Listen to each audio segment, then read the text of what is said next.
Getting your child to trust you is key to building strong, positive relationships with them. Let's dive into how in today's episode. Keep listening. Hi everyone, and welcome back to the Deliberate Christian Parenting Podcast. If you're a parent raising children for God and with God, then you are in exactly the right place. Our standard is the Bible, and our methods are Christ-like, vision-led, and relational. My name is Amaka Odunowo, and I am so excited to have you here. We are still talking strong family relationships, and I'm dropping short thoughts that I really just want you to think about in regards your relationship with your children and your parenting. Last episode, I was really talking about how is it possible to have rules and regulations only in raising our children without having rebellion, without having resentment, without having rejection. Personally, I do not think so.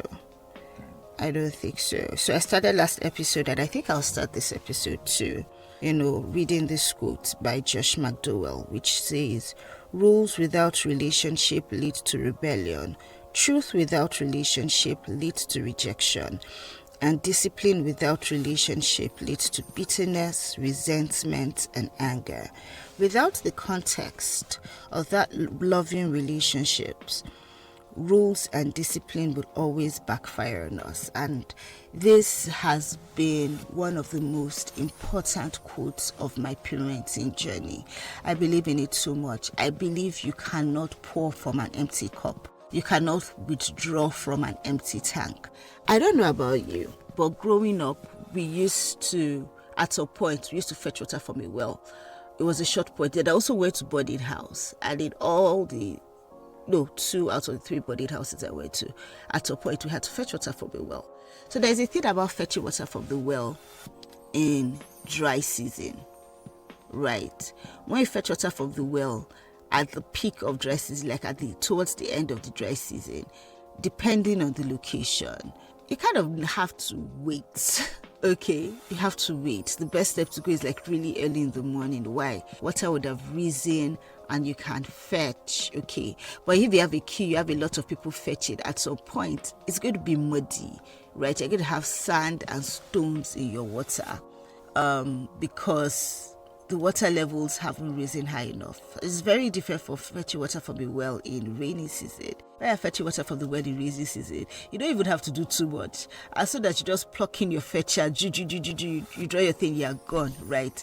You're not trying to dip at a particular angle. You're not trying to wait for it to settle. You're not doing too much because there's a reservoir there waiting for you. And so I need you to think of your relationship with your children as that well. Every time we tell them to do something, every time we are teaching them something, every time we're insisting that this is our standard, these are the values, that we go to, this is the vision, these are, this is how we're going to act, this is what good character looks like, right? Every time we're insisting on all those things for their own good, we are making withdrawals.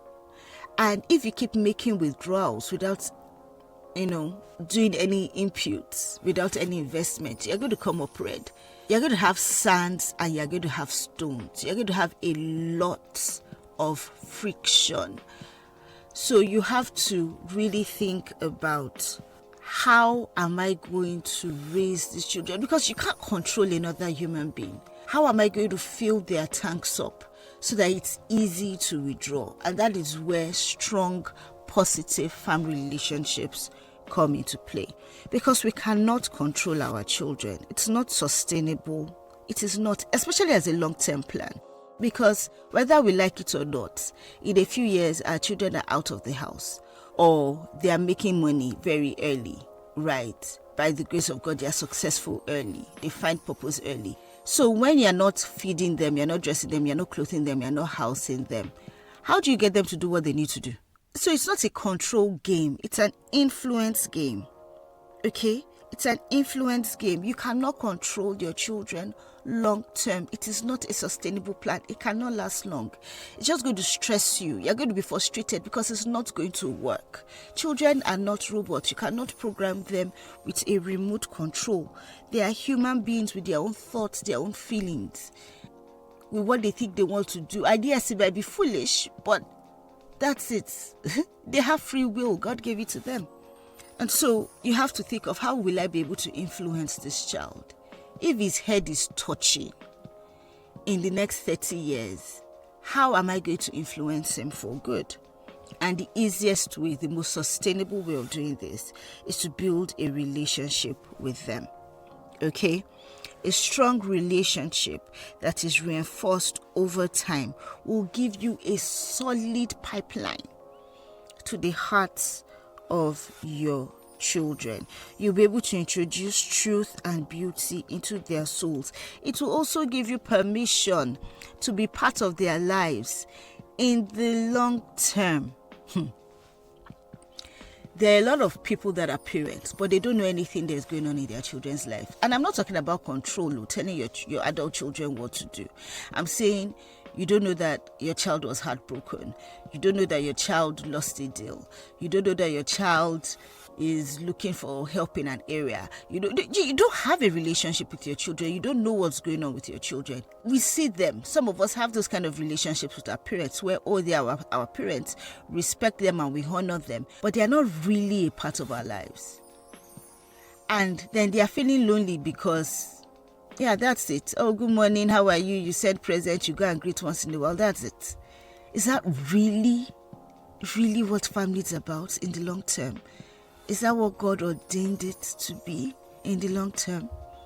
Do you really not want to know when your child is getting into a relationship that will lead to marriage, and you only know when, they've settled everything and they're just like, okay, mommy, there's somebody I like, or daddy, there's somebody that is coming to see you. And that's the first time you hear of it. You don't hear of it before then. I don't know about you, but what kind of vision do you have for your future relationship with your children? Do you want to know what's going on in the lives of your grandchildren? Do you want to be a part of their lives, or just a distant figure they honor and respect because God told them to?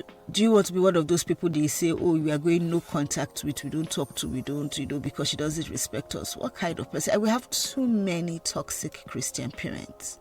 We have too many of them. So, like I said, this is just a series of thoughts that the goal is not to preach at you and tell you this and this and this. The goal is to try to get you to think, what do I want in future for my family? What kind of family am I raising? Because family is not just now. When you enjoy family, it's not just when everybody is under your roof. When you enjoy family is when everybody is grown and gone and maybe living in different parts of the world. What kind of relationship do you want them to have with each other? What kind of relationship do you want them to have with you? What kind of input and influence do you want to have in their lives? What kind of partnerships do you want them to have with you? These are just things to think about. And it doesn't start then. It starts now. It starts now. We take a lot of things for granted as parents, especially if you're of African descent, right? But whether or not we like it, it is an entitlement to think that our children will just let us be part of their lives because we fed them and we clothed them and we brought them into the world and we educated them. You're going to need permission. You're going to need a track record that tells your child that I can trust this person with my thoughts. I can trust this person with my life as an adult.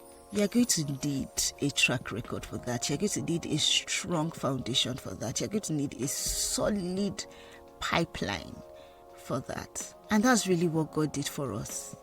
That's why the Bible tells us, like, every time something is not right, every time something is going wrong, we need to go back and ask ourselves, what has God done? That's why the Psalms is full of it. That's why it says, in Psalm 78, it says we should teach it to our children. We should start telling them the history of our relationship with God so that they too, they will have a relationship with Him. You see it in Psalm 78. Now we should teach our children about God. Teach them, show them that, see, This is the track record that we have had with God. This is the testimony of the things that God has done for us. Tell him. Don't just tell him about the rules and regulations. Don't just tell them about the rules and regulations. Oh, don't steal, don't kill, don't lie. But tell them about all the good things that God has done, so that there's a positive reason why they want to let him into their lives. That's what God says. Tell them about the things I've done. Tell your children all the things I've been doing for you, so that they will let me have access into their lives, and I'll be able to build a relationship with them, and they will not turn away from me. That's why we share our testimonies, right? So that people can see that God actually has a track record of good. So it's the same thing. When we offend our children, they need to be able to go to a track record of good. When we demand something of them, they need to be able to go to the track record of good. When we ask them to do something that feels too hard or feels unnecessary, they need to be able to trust us that, this thing is for their own good. So what kind of track record of good are you building in the lives of your children? And this is not saying, I gave you clothes. You have to do that to your parents. Your parent, they didn't choose to be born. You gave birth to them. So yes, it is your responsibility to feed them. It's your responsibility to clothe them. It's your responsibility to give them experiences. It's your responsibility to educate them and set them up to have a good future. That is the bare minimum as a parent. So you can't do that and start feeling entitled. You have to put in the extra effort to build a solid relationship that can carry the weight of the future, that can carry the weight of the vision, that can carry the weight of your legacy and your dynasty. So what do you think of this? Let me know. Put it in the comments. Send me an email. All the details below. I love you. God bless you. And see you next episode.